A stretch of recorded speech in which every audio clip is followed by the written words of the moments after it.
Think and grow rich book summary, सोचिए और अमीर बनिए नामक इस बुक में लेखक ने बताया है कि कैसे कोई व्यक्ति मुझे अमीर बनना है यह सोचने से भी अमीर बन सकता है।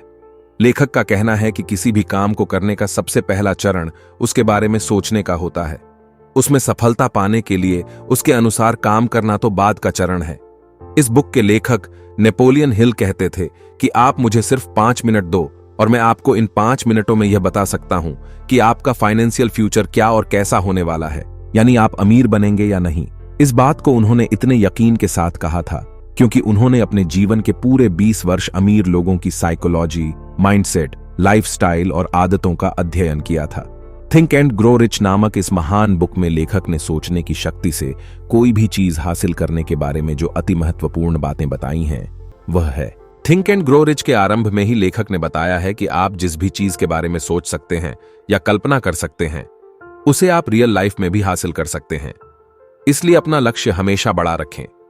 उदाहरण के तौर पर लेखक बताते हैं कि आज से 200 साल पहले कोई यह सोच भी नहीं सकता था कि कभी हम एक टिन के डिब्बे में बैठकर चांद पर भी जा सकते हैं। लेकिन आज के समय में आप ये खुद ही देख सकते हैं कि यह काम अब कितना आसान हो गया है, क्योंकि चांद पर रॉकेट के माध्यम से कोई भी चीज आराम से ली जा सकती है। आज के समय में सामान्य प्रतीत होने वाली सभी चीजें पहले की तरह असंभव नहीं लगती। जैसे पहले कौन सोच सकता था कि बंद कमरे में भी हवा आ सकती है, लेकिन अब यह फैन की मदद से बहुत आसान हो गया है। इसलिए अपने दिमाग को हमेशा क्रिएटिव रखें और लगातार मेहनत करें।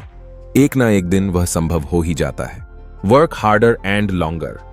यदि आप एक सप्ताह में सिर्फ 40 से 50 घंटे ही काम करते हैं तो हो सकता है कि आपकी लाइफ औसत रूप से आराम से चलती रहे और आप इससे संतुष्ट भी रहो। लेकिन यदि आप इन 40-50 घंटों से ज्यादा काम करने को तैयार हैं तो वही अतिरिक्त समय यह निर्धारित करता है कि आप जीवन में कितने ज्यादा सफल होंगे। उदाहरण के लिए लगभग प्रत्येक व्यक्ति यही चाहता है कि वह सप्ताह में सिर्फ 5 से 6 दिन ही काम करे और 7 या 8 घंटे से ज्यादा तो बिल्कुल भी नहीं। लेकिन वहीं दूसरी ओर व्यापारिक व्यक्ति सप्ताह में 40-50 के बजाय 50 से 60 घंटे काम करते हैं और वह भी बिना किसी छुट्टी के। तभी तो वे इतने सफल हो पाते हैं। और फिर एक दिन ऐसा आता है जब वे यदि महीने भर की छुट्टी भी कर ले तो भी उन्हें कोई फर्क नहीं पड़ता, क्योंकि पैसिव रूप से उनकी कमाई लगातार होती रहती है। 1908 में इस बुक के लेखक नेपोलियन हिल की जिंदगी में एक महत्वपूर्ण टर्निंग पॉइंट आया जब उन्हें मशहूर उद्योगपति एंड्रयू कार्नेगी का इंटरव्यू करने का मौका मिला। एंड्रयू कार्नेगी उस समय के सबसे शक्तिशाली और सफल लोगों में से एक थे। एंड्रयू कार्नेगी का मानना था कि सफलता के प्रोसेस का एक सिंपल फॉर्मूला होता है जिसे दुनिया का हर इंसान समझ सकता है और उसे हासिल भी कर सकता है। एंड्रयू कार्नेगी ने सफलता के इस फॉर्मूले को खोजने और उसका विश्लेषण करने के लिए उस समय के 500 से अधिक सफल और करोड़पति लोगों का साक्षात्कार करने का लक्ष्य नेपोलियन हिल को दिया। नेपोलियन हिल ने इस लक्ष्य को स्वीकार कर उस समय के सफल लोगों की सफलता के रहस्यों को खोजना शुरू कर दिया। नेपोलियन हिल ने Thomas Edison, Alexander Graham Bell, Henry Ford और थियोडोर रूजवेल्ट जैसे उस समय के 500 से अधिक सबसे सफल और अमीर लोगों का साक्षात्कार लिया। अलग अलग क्षेत्रों में सफलता प्राप्त करने वाले 500 से अधिक सफल लोगों का इंटरव्यू लेने के बाद नेपोलियन हिल ने महसूस किया कि सभी सक्सेसफुल लोगों में कुछ कॉमन हैबिट होती है जिनकी बदौलत उनकी जिंदगी में कभी भी मान सम्मान, पैसा तथा सुख शांति की कमी नहीं रहती। अमीर बनने या सफलता प्राप्त करने के लिए इंसान का पढ़ा लिखा होना जरूरी नहीं है, बल्कि इससे भी ज्यादा जरूरी है उन आदतों को जानना जो सफल और अमीर लोगों में पाई जाती हैं। Think and grow rich book में नेपोलियन हिल ने अमीर बनने के ऐसे ही 12 स्टेप्स बताए हैं जिन्हें फॉलो करके कोई भी इंसान अपने जीवन में सफलता प्राप्त कर सकता है। स्टेप 1, डिजायर यानी इच्छा। स्टेप 2, फेथ यानी आस्था या विश्वास। स्टेप 3, ऑटो सजेशन यानी आत्म सुझाव। स्टेप 4, स्पेशलाइज्ड नॉलेज यानी विशेष ज्ञान। स्टेप 5, इमेजिनेशन यानी कल्पना करना। Step 6, unorganised planning. Step 7, decision यानी निर्णय। स्टेप 8, परसिस्टेंस यानी दृढ़ता। Step 9, power of mastermind. Step 10, subconscious mind यानी अवचेतन मन। स्टेप 11, दी ब्रेन। Step 12, sixth sense. आइए दोस्तों, अब अमीर बनने के इन सभी स्टेप्स को एक एक करके अच्छे से समझते हैं।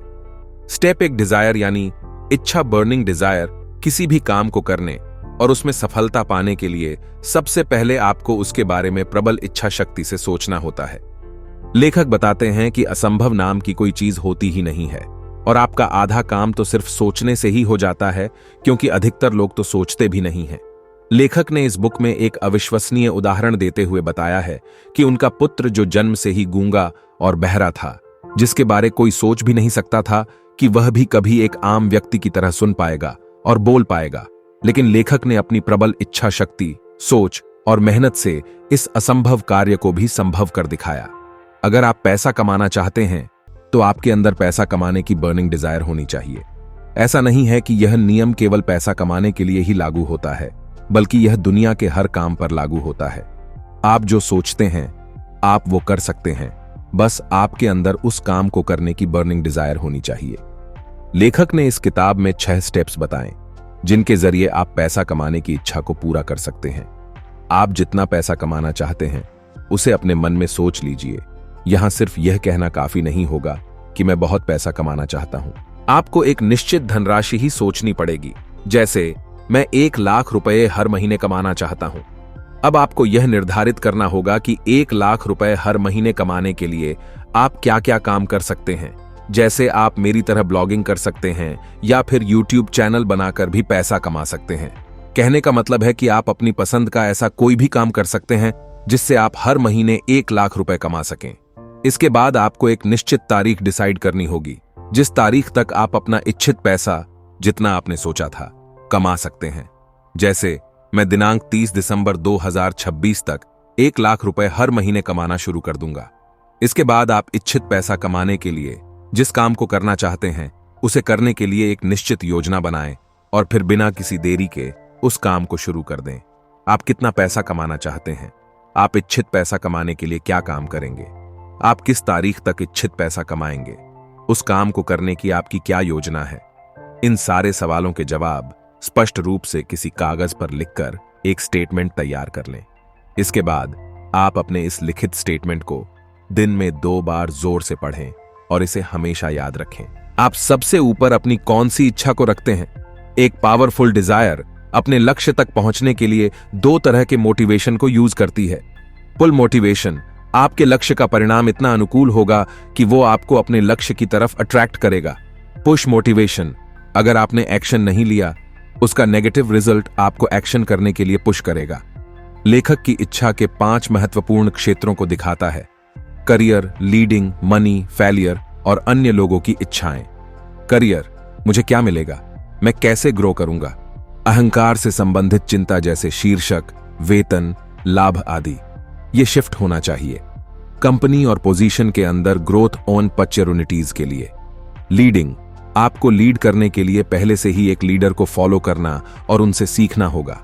आपके करियर को कैसे प्रभावित करेंगे? अगर आप किसी के लर्नर बन जाएं जो उस फील्ड के टॉप पर है जिसे आप तारीफ करते हैं।